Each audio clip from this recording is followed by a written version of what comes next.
Good morning, everyone. Welcome to the Martin Socially podcast. I'm with Vatsala Shukla this morning. Vatsala is a coach. She specialises in the transition between working for an employer and moving to self-employment.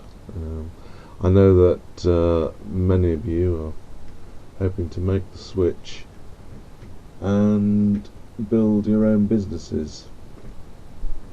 I'm sure that you'll be interested to hear what Vatsala has to tell us. So, hello Vatsala. Hi Martin, it's good to see you again. Firstly, I wanted to thank you for the opportunity of speaking, about the financial realities of moving from employment to self-employment.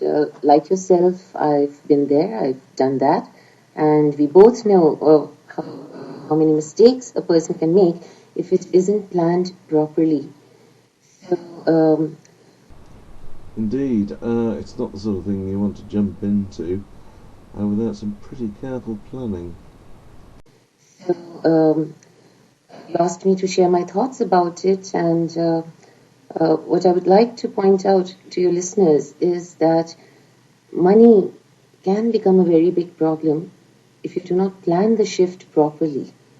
In this sense, what I mean to say is that, for example, I worked in a big four. I was used to getting a certain pay packet, and there was a certain lifestyle. Now, if you're a single income person, or you're looking after elderly parents, or you've got a homemaker spouse at home, and say children who have to be put through college, then a decision to make such a move, it has to be discussed with the whole family. You need to have consensus on it. Of course, your family will never say no. I don't want this. I don't want you to do this. I want you to kill your dreams. And things like that. But when you bring them on board, then they're as responsible for your decision. They may just work out things for you, sort of they can support you better.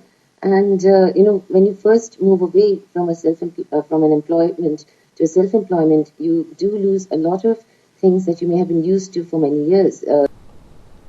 Oh yes, it's sometimes easy to underestimate the impact of even the small things that can change. Years. You don't have an office to go to, you have a home office, you have to become more disciplined, you don't have a regular stream of income, a lot of benefits that you may have had while in work will disappear. So I would say that, plan it properly. In fact, my one advice that I often give to people who phone me to consult me about this, it's not part of my current career coaching practice, but I'm always willing to help people. And I always tell them that if you've got a dream, map it out first. And until you are ready to take the plunge, please stick to your day job and plan things very properly. Right, so we have the family on board. We've agreed that we're happy to go ahead. We now have to do the detailed planning. What sort of timescales are we looking at here? Also be prepared that the regular paycheck will not be there. So plan your expenditures accordingly and try to save for at least 9 months. Right. Yes, the way I would plan for those 9 months is, in fact, okay, now this is where my coaching is coming in. I would say buy a very nice notebook, buy yourself a nice new favorite pen, and start listing down what kind of expenditures you have each month. And here I'm looking at fixed expenditures first. Supposing you don't own your own home, rentals, so you put in rent. You may have other expenses like children's tuition fees, memberships and all. And put a monetary value on it. Look through your bills, put a monetary value on it for an average month. Then also note down variable expenditures that you may have, like utilities, telephone, eating out, petrol for the car maintenance. those kind of expenses. Third, and give them a monetary value. Then what they call it, once you've done that, I mean, it depends on what your expenses are. I'm just giving a few examples. Once you've worked that out, give it a margin of say 10% and multiply it by 9. So you know that this much money I must keep as a safety net. And just don't touch it no matter what. Okay, so we've added up our monthly fixed costs and our variable costs. We've added a 10% contingency and then multiplied that by 9, which gives us our baseline costs. That's the sort of money that we're going to need to make just to keep our heads above water at the moment. And the idea is that we save up that amount and put it somewhere safe so that we can build our business for 9 months without running into debt. Then another financial planning tip that I would give is to start working out what kind of equipment and expenditures will you have in setting up in setting up your business.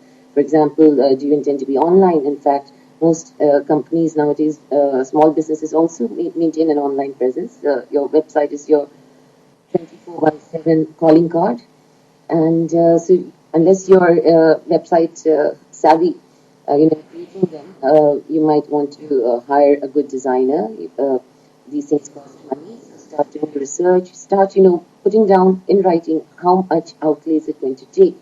You may have a mobile phone from your office that's going to disappear. So, what kind of a mobile phone do you need? What additional expenditures would you have? Work each one out based on the kind of business that you're planning to start. And again, put it aside as a nest egg. Right, so now we're really getting into the business, the capital costs that we're going to allow for in the business. Again, putting some money aside to make sure that we can cover those costs. Yes, I think it would be a very good idea, Martin, if if the professional who wants to go fly solo makes a business plan. In fact, the business plan will be useful for another purpose also, which I'll explain a little later. But it's not so difficult. You don't have to make a 100-page business plan. Microsoft actually has a template that you can use. Look at the headings and then start, putting your thoughts down. In that context, then, you might actually find yourself getting clarity on who your market is going to consist of, what services you're going to offer. You'll end up actually making a financial plan, which is what I was hinting at earlier. In which you'd know how much you can actually, how much of your money which is going to come in is going to be spent on the business, and how much you're actually going to have left over, to withdraw, for yourself. It will also give you a better idea of capital outlays and, what kind of projects and services you intend to offer. Plan these things out properly. In a good business plan, you also have a marketing plan, because, a lot of businesses, they have a dream, they look at something, and they say, okay, I'm going to set up a website, and I'll build it, and they will come. No, it doesn't happen like that. So we've got the business plan, and now really we need a marketing plan. You build the website, that's your calling card, and then after that you have to get people to come there. So, making a business and a marketing plan is actually a very good idea. It's a very, very good idea, and I'm so glad you brought it up. And you don't have to prepare the business plan in just one go. Start it, and it'll take on a life of its own. Now, the reason why I'm happy about the business plan, the idea that you brought up, is because some businesses cannot be the kind that I set up. I don't have to pay rent. I own my own home. Had a laptop. Had a lot of equipment already stalled. But you know, and I run a solo show, but there are businesses that may actually require a proper office. They may require a lot of equipment, and if you decide to approach a financial angel or a financial institution, then yes, they'll take you seriously if you have a business plan ready. They'll give it to their analysts. They'll also, look at it. You should be able to back up your numbers, back up, and it's not just the numbers, Martin, that they look at. They look at the whole plan. So this is something that it's worthwhile spending a little bit of time on. And as far as funding is concerned, yes, there are a lot of organizations. In fact, you don't really need to go to your bank.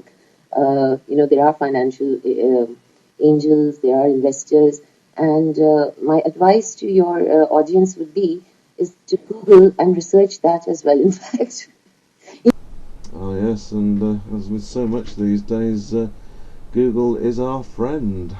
well, in fact, yes. Research is the key to preparing for the big successful launch. The big leap of faith requires a bit of preparation, and you need to find out who are the financiers for the area that you're planning to set up your business in. I mean, sort of, you may be able to find governmental, financiers. There may be NGOs who do that, venture capitalists.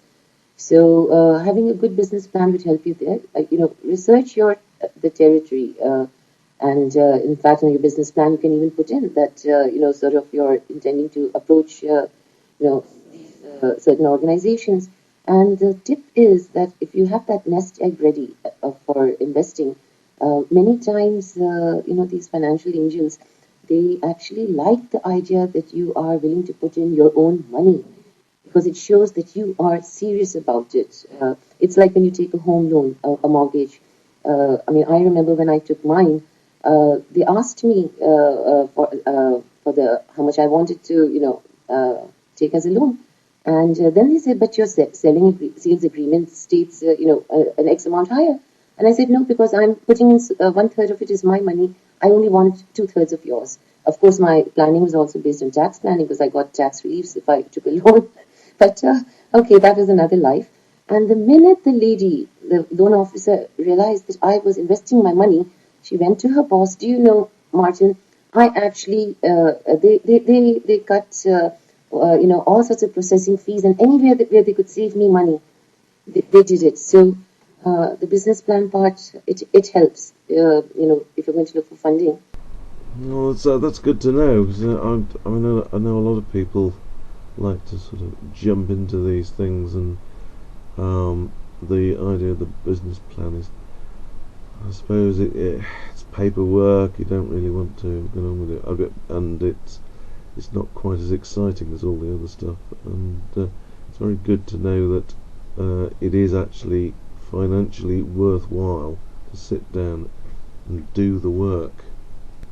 Which I suppose brings us to, I suppose, what would be, as a coach, your one piece of advice to get people in the right frame of mind taking on a task like this?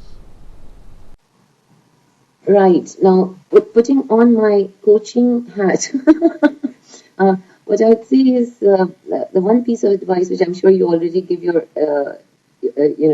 tribe, is mindset.